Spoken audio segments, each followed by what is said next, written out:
दोस्तों आज का जो टॉपिक है वो है how to become a 3D freelancer.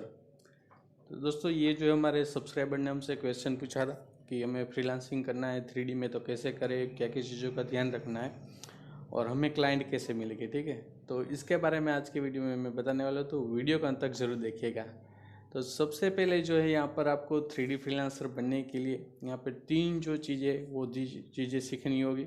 जिसमें सबसे पहला जो है वो है यहाँ पर 3D मॉडलिंग। ठीक है, फिर जो है एनिमेशन और 3D रेंडरिंग। ठीक है, अभी ये तीन चीज़ें क्यों, क्योंकि अभी जो फ्रीलांसिंग चल रहा है 3D का, उसमें जो सबसे ज़्यादा फ्रीलांस काम मिलता है वो ये तीन चीज़ों का मिलता है। ठीक है, जब भी आप 3D मॉडलिंग करते हो तो 3D मॉडलिंग के प्रोजेक्ट्स आपको मिल सकते हैं। अगर आप एनिमेशन अच्छा करते हो तो एनिमेशन रिलेटेड प्रोजेक्ट बन सके। और 3D रेंडरिंग में क्या होता है, 3D आर्किटेक्चर है, प्रोडक्ट प्रेजेंटेशन है, उसके इमेजेस वगैरह निकालना। ठीक है, तो उस तरह के जो है प्रोजेक्ट्स मिलते हैं 3D रेंडरिंग के। अभी ये तीन चीज़ें सीखने के बाद खुद का अगर आप चाहो कि फ्रीलांसिंग मुझे करना है, खुद का एक जो है मुझे अपना स्टूडियो स्टार्ट करना है, एनिमेशन स्टूडियो, ठीक है, या 3D स्टूडियो, तो कैसे करेंगे। तो सबसे पहला यहाँ पर मैंने कुछ पॉइंट्स लिखे, वो मैं आपके साथ शेयर करूँगा। तो यहाँ पर आपको क्या करना है ये 3D फ्रीलांसिंग में आगे बढ़ने के लिए। तो सबसे पहला जो है आपको अपना पोर्टफोलियो बिल्ड करना है। ठीक है, पोर्टफोलियो कैसे बिल्ड करोगे, जब भी आप सीख लो उसके दौरान जो है आप अपना वर्क और बेहतर करते जाओ और उसको अच्छे से प्रेजेंट कर पाओ। ठीक है, उस तरह का पूरा वर्क रेडी करके उसको आप एज अ पोर्टफोलियो बना लो। ये जो है आपका सैम्पल वर्क रहेगा, इसमें इमेजेस भी हो सकती है, वीडियोस भी हो सकते हैं। और इसको जो है फिर आपको अलग अलग सोशल मीडिया के ऊपर जो है प्रेजेंट करना है। ठीक है, सेकंड पॉइंट है आपको अपना वर्क शोकेस करना है अलग अलग सोशल मीडिया पे।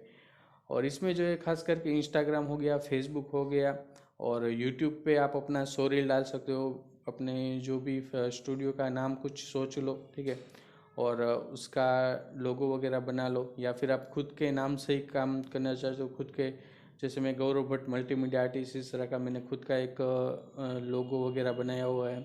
लोगो मीन्स के सिंपल नाम होगा तो भी चलेगा, बट कुछ जो है आइडेंटिफिकेशन हो कि आप करते क्या हो और आपका नाम क्या है। ठीक है, और अगर आप अपना फॉर्म का नाम सोच रहे हो, जैसे एनिमेफेक्स जो है वो हमने लर्निंग प्लेटफॉर्म के तौर पे सोचा है, एनिमेफेक्स स्टूडियो भी है। ठीक है, तो इस तरह के एक ब्रांड नेम भी आप सोच सकते हो, ये आपके ऊपर है, उससे कुछ ज़्यादा फर्क नहीं पड़ता है। फ़र्क पड़ता है आप कैसा काम करके दे रहे हो क्लाइंट से, और उसके साथ कम्युनिकेशन कैसे करो, इसके ऊपर डिपेंडेंट है। तो शोकेस करना बहुत इंपॉर्टेंट है। जब आप शोकेस करोगे तभी लोगों को पता चलेगा कि आप किस टाइप का काम करते हो और उनके पास उस तरह का कुछ काम है या नहीं। अगर वो उनके पास होगा तो जो है आपको अप्रोच करेंगे वो लोग और आपको काम देंगे। नेक्स्ट जो आपको काम करना है वो है यहाँ पर लिंक्डइन के ऊपर जो है कनेक्टिविटी आपको बढ़ानी है। ठीक है, तो लिंक्डइन से जो है काफ़ी प्रोजेक्ट्स मिल सकते हैं। आप लिंक्डइन पे अपना वर्क जो है अपलोड करो और वहाँ से जो है आप कनेक्ट कर सकते हो। वो लोग जिनको काम करवाना है वो आपसे कनेक्ट कर सकते हैं। और नेक्स्ट जो चीज़ है वो है कि आपको अपना जो वर्क है, हाँ, लिंक्डइन से पहले एक पॉइंट था कि मेन जो चीज़ है आपको क्रिएट करना है अलग अलग अकाउंट जो फ्रीलांसिंग प्रोवाइडिंग वेबसाइट है। ठीक है, वहाँ पर, और वहाँ पे आप अपना प्रोफाइल क्रिएट कर लोगे, अपना वर्क डालोगे और वहाँ पे बिडिंग लगाना होता है प्रोजेक्ट्स के ऊपर, और वहाँ से भी आपको ऑनलाइन वर्क मिल सकता है। अभी यहाँ पर होगा ऐसा कि कुछ जो वेबसाइट जैसे कि freelancing.in है, ऑफ वर्क है, गुरु है, तो इस तरह के आप फाइंड करोगे गूगल के ऊपर, और तो काफ़ी सारी वेबसाइट मिल जाएगी। फर्स्ट टाइम तो सब में ट्राई करना है। और इसमें क्या होता है कि कुछ जो वेबसाइट पे कुछ आर्टिस्ट अच्छा काम कर रहे होते हैं तो वहाँ पे कंपटीशन क्रिएट हो जाती है, और वहाँ पे बिडिंग में आपको काम मिलना थोड़ा जो है मुश्किल हो सकता है। तो इसीलिए जो है सारी वेबसाइट पर ट्राई करो, जितने भी ऑप्शन अवेलेबल है वहाँ पे हो सकता है कि कोई एक पर्टिकुलर वेबसाइट पे आपका प्रोफाइल जो है अच्छा बन जाए, क्लाइंट पोर्टफोलियो भी वहाँ पे आपको अच्छा हो जाए, कि आपको मिले 4-5 क्लाइंट मिल गए, उन्होंने आपको अच्छी रेटिंग दे दी, तो वहाँ से काम मिलते रहने का जो है अपॉर्चुनिटी बढ़ जाता है। ठीक है, तो फ्रीलांसिंग का यही है कि आपको अलग अलग चीज़ें ट्राई करते रहनी है, और जहाँ से काम मिले वहाँ से जो है आप करते रहिए। और लिंक्डइन का जो मेन फंडा ये है कि आप अपने खुद की दम पे क्लाइंट को लेकर आओ, ठीक है। और आप अपने लोकल एरिया में जो भी कंपनीज वगैरह है उनको आप लिंक्डइन पे ऊपर सर्च कर सकते हो और उनके साथ कनेक्ट बना सकते हो, क्या उनको इस तरह की सर्विसेज की रिक्वायरमेंट है या नहीं। क्योंकि हर एक बिजनेस को डेवलप करने के लिए प्रेजेंटेशन वगैरह की रिक्वायरमेंट होती है, एडवर्टाइज बनाने की रिक्वायरमेंट होती है। तो इन सब चीज़ों में आप जो है उनकी हेल्प कर सकते हो थ्रू मॉडलिंग, थ्रू एनिमेशन, या फिर एक उनके प्रोडक्ट का जो है 3D विजुअलाइजेशन क्रिएट करके, ठीक है, उसका प्रोडक्ट का जो है 3D मॉडल बना के उसको रेंडर करके एक अच्छी सी इमेज बना के उनको जो है आप दे सकते हो। क्योंकि क्या होता है, फोटोग्राफी का काम अलग है और 3D का काम अलग है। जब 3D में चीज़ें आप बना लेते हो तो उसको किसी भी एंगल में किसी भी तरह से प्रेजेंट कर सकते हो। वो आपको क्लाइंट को बताना है, फिर जो है क्लाइंट सोचेगा कि चलो मेरा जो भी प्रोडक्ट है उसको मैं 3D में बनवाता हूँ, तो ईजी टू मैं प्रेजेंट कर सकता हूँ उसको किसी भी एंगल, वे और किसी भी फॉर्म में, ठीक है। उनको भी कोई बड़ा बैनर या जो है फ्लैक्स प्रिंट करवाना होगा तो भी 3D में होगा, तो उसका वो चाहे उतना 3D प्रिंट निकाल सकते हैं, मतलब 3D प्रिंट तो नहीं, चाहे उतना बड़ा प्रिंट आउट निकाल सकते हैं। तो ये सारे बेनिफिट होते हैं, वो आपको उनको समझाने हैं, उससे आपको जो है हो सकता है फ्रीलांस काम मिलने लगे, ठीक है। हो सकता है इसलिए मैं बोला क्योंकि रिक्वायरमेंट ये है, बट आप किस तरह से उनको समझा सकते हो, किस तरह से अपना काम उनको दिखा के कन्विंस कर सकते हो, ये भी एक इम्पोर्टेंट थिंग है, ठीक है। तो प्रेजेंटेशन स्किल और साथ में नेगोशिएशन स्किल भी इम्पोर्टेंट है फ्रीलांसिंग करने के लिए। तो ये सारी चीज़ें सीखी जा सकती है, और आप ये चीज़ें करोगे तो ऑटोमेटिकली ये जो है होने लगती है। तो इसमें कोई बड़ी बात नहीं है, बट आपका पैशन हो, चाहे आपको चीज़ें छोड़नी नहीं है, करती रहनी है। और नेक्स्ट जो है वो है यहाँ पर प्रोजेक्ट मैनेजमेंट, ठीक है। अभी ये क्या है प्रोजेक्ट मैनेजमेंट, तो जब भी आपको कोई काम मिल गया, ठीक है, वो मतलब है आपको एक प्रोजेक्ट मिला है। अभी उस प्रोजेक्ट को आपको टाइम के ऊपर डिलीवर करना है।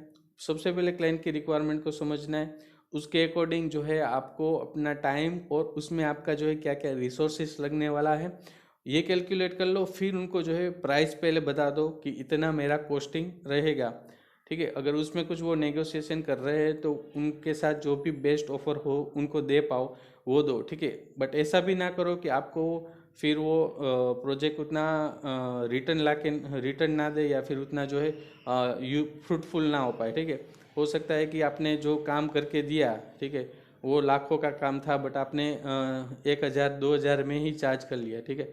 तो इससे क्या होगा कि आपका जो स्किल है, आपका जो भी टाइम गया है, उसका प्रॉपर वैल्यू नहीं होगा, ठीक है। तो ऐसे भी मत करो, बट रिजनेबल आपको लगे कि मेरे लिए ये बेस्ट है, मुझे जो ये अभी मिल रहा है, और इन फ्यूचर इनका रिटर्न मुझे काम मिलता रहेगा, तो जो है मेरा जो है रिकवर हो जाएगा, ठीक है। क्योंकि नया क्लाइंट ढूंढना भी एक नई एफर्ट है, और नया टाइम ढूंढने में भी टाइम लगता है, तो टाइम का भी एफर्ट है। और दूसरे आप जो भी मेहनत कर रहे हो, ठीक है, आप सोशल मीडिया पे शेयर कर रहे हो, उनके साथ कनेक्ट कर रहे हो, उनका भी टाइम आप ले रहे हो, तो उसमें भी एक नया टाइम लगता है। तो जितने भी रिपीटेबल कस्टमर आपके हो गए, जितने भी रिपीटेबल क्लाइंट हो गए आपके, ठीक है, उतना बेहतर रहेगा आपके लिए इन फ्यूचर फ्रीलांस को अच्छे से चलाते रहने के लिए। तो बात होगी यहाँ पर एक कॉस्टिंग की, और कॉस्टिंग में भी आपको क्या करना है कि फाइनल प्रोजेक्ट होने के बाद जो है पूरा पेमेंट लेने से अच्छा है कि आप थोड़ा थोड़ा पेमेंट उनसे लेते जाओ। जैसे कि आपने वर्क स्टार्ट कर दिया, फिर आप जो है 25% काम ख़त्म होने पर उनसे जो है कुछ 25% या 50% उनसे मांग सकते हो, ठीक है।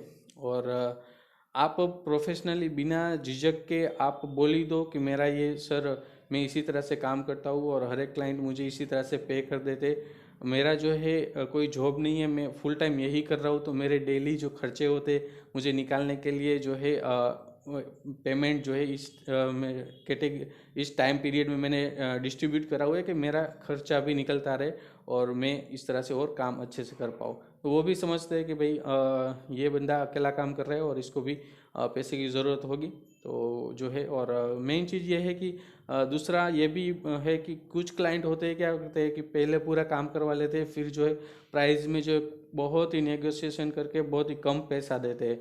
तो अभी आपने काम तो उनका कर दिया है, तो फिर आप उनसे क्या फिर लड़ोगे, ठीक है। तो वैसे भी क्लाइंट से कभी भी लड़ना नहीं चाहिए, हमें जो है अपना बिजनेस बिल्ड करना है, तो कभी भी क्लाइंट से लड़ो मत। आप अपने आप को सेव कर लो, पार्ट पेमेंट लेते जाओ और फिर जो है आगे बढ़ते जाओ। हो सकता है स्टार्टिंग में 1-2 प्रोजेक्ट फ्री में करो, बट फ्री में 2 प्रोजेक्ट से ज़्यादा मत करो। अगर वो फिर तीसरा प्रोजेक्ट भी आपको फ्री में मांग रहा है तो मना कर दो और उनसे पार्ट पेमेंट में काम करते रहो, ठीक है। तो ये बेस्ट वे फ्रीलांस करने का। नेक्स्ट जो चीज़ है, यहाँ पर आपको अपनी पैसिव इनकम क्रिएट करनी है। ये क्यों ज़रूरी है? क्योंकि जब भी हम काम करते हैं फ्रीलांस, तो कुछ टाइम आता है कि वहाँ पे हमें पर कोई प्रोजेक्ट नहीं होता है, तो उस टाइम क्या करना है आपको? पैसिव इनकम के लिए आप कर सकते हो 3D मॉडल बना के सेल कर सकते हो ऑनलाइन। टर्बो स्क्विड है, फिर इस तरह के बहुत सारे अलग अलग वेबसाइट है, गूगल पे सर्च करोगे तो मिल जाएगा जहाँ पे 3D मॉडल सेल होते हैं। दूसरा जो है यूट्यूब चैनल बना सकते हो, वहाँ पे एनिमेशन वीडियो डाल सकते हो या फिर कॉमेडी एनिमेशन वीडियो डाल सकते हो। आप पढ़ा सकते हो, ट्यूटोरियल वगैरह डाल सकते हो, कोर्सेज बना के जो है आप सेल कर सकते हो। इसके अलावा जो है आप फ्री पैसिव इनकम की बात करें तो आप प्रोजेक्ट्स वगैरह बना के जो है सेल कर सकते हो। प्रोजेक्ट में क्या होता है कि आप आफ्टर इफेक्ट के टेम्पलेट्स वगैरह बना सकते हो, फिर इसी तरह के टेक्सचर वगैरह क्रिएट करके जो है आप डाल सकते हो। 3D मॉडल्स बना के, जैसे मैंने कहा 3D मॉडल सेल कर सकते, तो इस तरह के काफ़ी वे आप अगर सोचोगे तो मिल जाएंगे जहाँ पे आपको पैसिव इनकम जनरेट होगी। पैसिव इनकम में क्या होता है कि आपको एक बार बनाने का मेहनत करना है, बट उसका रिजल्ट तुरंत नहीं मिलेगा, थोड़ा टाइम लगता है उसमें, और आपको थोड़ा उसको शेयर करते रहना पड़ेगा और फिर धीरे धीरे उसका काम चलता रहेगा और आपको लॉन्ग टाइम में जो है वो रिटर्न अच्छे देगा। उसमें क्या होगा, एक बार बना के आपने उसको डाल दिया, वो धीरे धीरे आपको जो है रिटर्न देता रहेगा। तो इससे बेनिफिट होगा, आपका टाइम का भी यूटिलाइज हो जाएगा, आप फ्री बैठे नहीं रहोगे, प्लस में जो है आपको इन फ्यूचर धीरे धीरे वो पेमेंट धीरे धीरे इनकम देता रहेगा, ठीक है। और नेक्स्ट जो है यहाँ पर बिल्ड टीम। अभी ये इसलिए ज़रूरी है कि जब भी आप फ्रीलांस को स्टार्टिंग में 1-2 साल हो सकता है कि आप अकेले सारा काम संभाल सको, बट फिर क्या होगा कि क्लाइंट बढ़ते जाएंगे और फिर आपको पूरा जो है प्रोजेक्ट टाइम के ऊपर डिलीवर करने के लिए, और मल्टीपल प्रोजेक्ट अगर आप कर रहे हो साथ में, तो उसको मैनेज करने के लिए टीम की ज़रूरत होती है। और टीम जो है हो सकता है इन हाउस करो या फिर जो है आप फ्रीलांसर का एक ग्रुप बना के अपनी ग्रुप में काम करो, ठीक है। तो इस तरह से आप जो है अपना फ्रीलांसिंग बिजनेस को और नेक्स्ट लेवल के ऊपर लेके जा सकते हो। दोस्तों, इसके अलावा कोई भी अगर फ्रीलांसिंग के रिलेटेड सवाल है तो आप कमेंट सेक्शन में ज़रूर पूछिएगा। मुझे जितना भी लगता था कि रिक्वायर एक फ्रीलांसर को जानना ज़रूरी है, वो मैंने सारा इस वीडियो में बता दिया है। और इसी तरह के वीडियो देख के लाइक ज़रूर कीजिएगा। Thank you for watching friends, फिर मिलता हूँ, बाय बाय।